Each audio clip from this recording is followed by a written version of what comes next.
اللهم صل وسلم وبارك على سيدنا محمد واهلا بيكم في فيديو جديد. كمان مرة بقول لحضراتكم قد ايه حضراتكم وحشتوني جدا ومفتقدة وجودي معاكم، والنهاردة راجعة لكم بفيديو حلو جدا من مدينة اعتقد كلنا مفيش حد فينا مبحبهاش، من اسكندرية، من المعمورة تحديدا. حطوا لنا لايك للفيديو النهاردة، واللي اول مرة يشوفنا في القناة يا ريت تشترك معانا. كل فيديو هنخرج منه بافكار في الترتيب في الديكور، لا عروسة بتجهزي او ست بيت بيجدري بيتك. اعتقد الفيديوهات اللي بنقدمها ممكن تفيد حضرتك. مش لازم يكون عندي نفس المساحة نفس الإمكانيات، بس هاخد فكرة من ألوان من تنسيق من تفاصيل مش عارفة أطبقها على الواقع. شقتنا النهاردة تشطيب الشركة الهندسية ارت ديزاين، وارت ديزاين دايما أنا بعشق شغلهم، وحقيقي بقدر التفاصيل اللي بيعملوها. الشركة بتستلم الشقة من حضرتك على الطوب الأحمر، بتسلمها بكل التفاصيل دي: جبسون بورد، دهانات، سباكة، كهرباء، سيراميك، أساس، ستاير، أدوات كهربائية، كل ده هما بيعملوه. فبصوا بقى كده هنا الطرقة كلها متقفلة بالطريقة دي اهي، زي وحدات تخزين، زي يعتبر زي دريسنج. ايا كان بقى هو بيستغل ان الشقة دي كمان مش شقة اساسية، هي شقة مصيفية في المعمورة، ولكن معمولة يعني معمولة بكل حب هنا. معمولة كأنها شقة عريس جديد. حلوة جدا التفاصيل اللي موجودة في شقة النهاردة. معظمنا بنعرف ان شقة المصايب تفاصيلها بسيطة قوي، مفيش فيها كل الاهتمام ده، لكن الشقة دي فعلا معمولة بحب. هنبدأ شوف بقى هنا الفاصل جبسن بورد بين الجزء ده والجزء بتاع باقي الشقة. وجود اللون الأخضر أو أي زرع في أي مكان بتروح حلوة جدا، سواء كان طبيعي أو صناعي. بصوا الجمال. هنا بقى هندخل على المطبخ أهو. بصوا التلاجة، الغسالة، التفاصيل دي كمان ارت ديزاين بتحسبها من ضمن سعر المتر. أو البلت ان، البوتاجاز، تلاجة، غسالة والاوتوماتيك، تقفيلة المطبخ، كل ده وفقا للبنود. هنا فاتحة كمان لي عشان طبعا مساحة المطبخ صغننة، فدي فتحة بتسهل بقى ان انا اقدم الاكل من خلالها. الالوان والرخام وبديل الرخام رائع. التفاصيل الارض زي ما بتهتم بيها حلوة جدا. بصوا جمال المطبخ. قولوا لي بقى لو عجبكم التصوير بالطول كده بالطريقة دي او بالطريقة العرضية، اكتبوا لي في الكومنتات. بصوا الهدوء، تفاصيل الشقة، الإضاءة، مفيش جبسن بورد كتير في السقف، ودي من الحاجات اللي أنا بحبها قوي، إن تبقى الإضاءات بالطريقة دي من غير تفاصيل جبسن بورد كتير. حرام الفلوس اللي بتدفع بالجبسن بورد، تكلفة عالية جدا وشكله كمان مش مريح للعين، إلا لو هعمل بيت ستارة إضاءة خفيفة زي ما أنا شايفة. لكن الشغل الكتير في الجبسن بورد أعتقد ما عادش موضة، مكلف جدا ومش حلو كمان. يعني حتى في تنظيفه في تفاصيله مش حلو زي الشغل السامبل ده. ده كده المطبخ، شايفين المطبخ عامل كورنر ازاي كده اهو. هنا هنا الجبسون بورد الموجود ده بس كده هحط فيه اكسسوارز.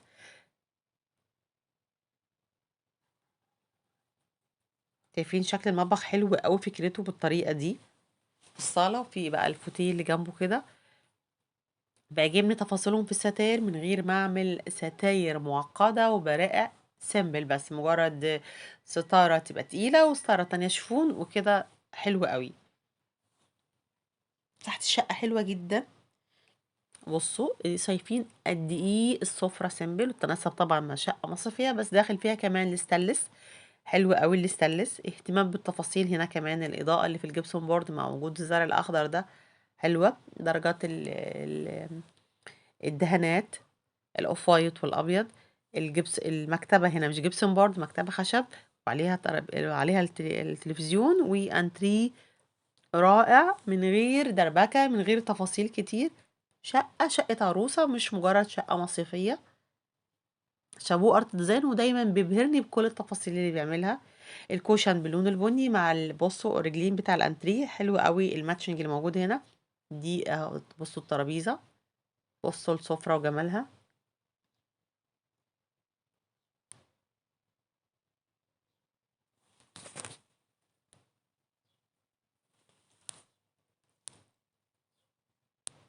هندخل الأوض دلوقتي وكده. احنا خدنا السفرة وخدنا الانتريه وخدنا المطبخ. هنا بصوا الحمام، طبعًا الحمام هنا مساحته مش كبيرة، لإن طبعًا هو هنا مركّز على تفاصيل بقى الشقة، يبقى عندي أوضة نوم، يبقى عندي أنتريه، يبقى عندي قعدة كويسة، فالحمام نفسه هنا مساحته مش كبيرة. بس طبعًا كحمام شقة مصيفية حلو جدًا.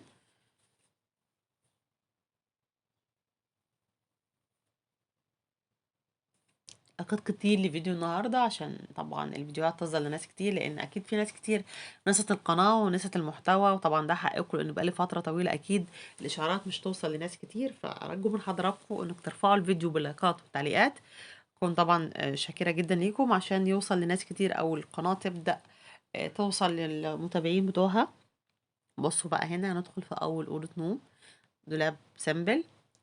بصوا سرير واحد بس مع كنبة سرير.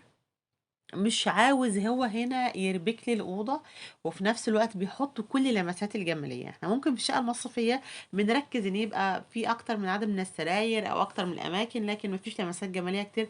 هنا لا، المعادلة مختلفة تماما. بصوا الجمال، كومود سرير، الظهر بس حتى مفيش ظهر متنجد، ده ظهر زي ما انتم شايفين منظر طبيعي كده. الكنبة سرير، وفوقها تابلو. مساحة الكنبة كمان حلوة، يعني حد ينام فيها صغنن مرتاح أو 2 كمان، لإن الكنبة بتاعتها القعدة بتاعتها عريضة، والدولاب سيمبل أوي. كده الأوضة خلصت من غير ما أحس آسفة إن الأوضة صغننة أو الأوضة ضيقة. سجادة الماتشنج اللي موجود، اللون الأخضر، دايمًا اللون الأخضر بيخطف قلبي وحقيقي بيدّي لمسة مختلفة لأي بيت. ومش حاجة بتقدم، مش باحس إن هي trend يعني هاعمل الديكور ده trend والموضوع يقدم، لأ بالعكس. هنا بقى الأوضة التانية، بصوا الدولاب هنا مختلف، في جزء منه متنجد. وبصوا شكل السرير برضو الجبسون بورد مستغل صح. السرير هنا كمان متنجد زي فكرة الدولاب، متنجد بشكل طولي وفي شرايح ستانلس جوه السرير. نبص هنا بقى للكومود، نفس فكرة واخد من الدولاب، وبرضو السريرين متنجدين كده عشان طبعا المساحة هنا الأوضة مساحتها مش كبيرة، بس حلوة قوي تفاصيلها. النجف التفاصيل حلوة جدا. يبقى كده خدنا أوضة النوم والأوضتين النوم والأنتريه والحمام والمطبخ، وهندخل على الأوضة الماستر. غالبا ما فيش في شقق المصايف أوضة ماستر، بس هو هنا عامل أوضة ماستر، فالخصوصية في البيت ده حلوة جدا. ربنا يهنيهم ويسعدهم اللهم آمين. بصوا بقى الجمال، الأوضة الماستر هنا حلوة قوي، فيها حمام، في خصوصية طبعا هنا. بصوا كمان الباب بتاع الحمام قطعة ديكورية.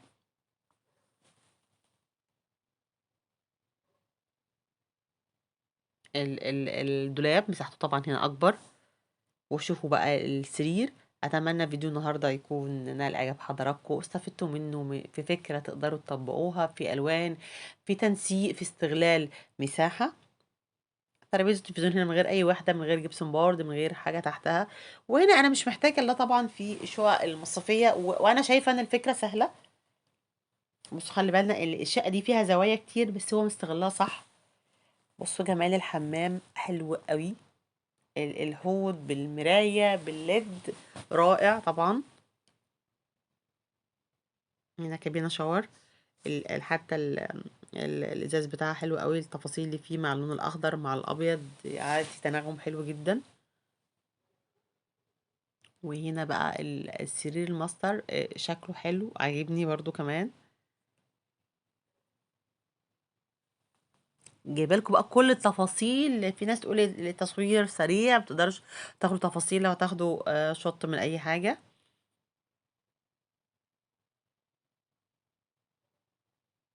بصوا الأوضة فيها زوايا كتير، لكن لما بيكون المهندس شاطر بيقدر يستغل ده كويس جدا، مش بيحسسك ان الأوضة الزوايا مضيعة الدنيا. بالعكس طبعا، لأن كل حاجة بتتاخد بالمقاسات، مش بيروح يشتري أوضة كاملة زي ما هي من المعرض، لا كل حاجة بتتعمل مقاسات. بصوا التسريحة وجمالها اهو، في إضاءة طبعا في السرير من تحت، التنجيد اللي في التسريحة، السرير رائع جدا بالسجاد الشاج اهو. اتمنى فيديو النهارده يكون نال اعجاب حضراتكم، اشوفكم ان شاء الله في فيديو جديد وشقه جديده وعروسه جديده، ونقول السلام عليكم ورحمه الله وبركاته، مشاهده ممتعه باذن الله.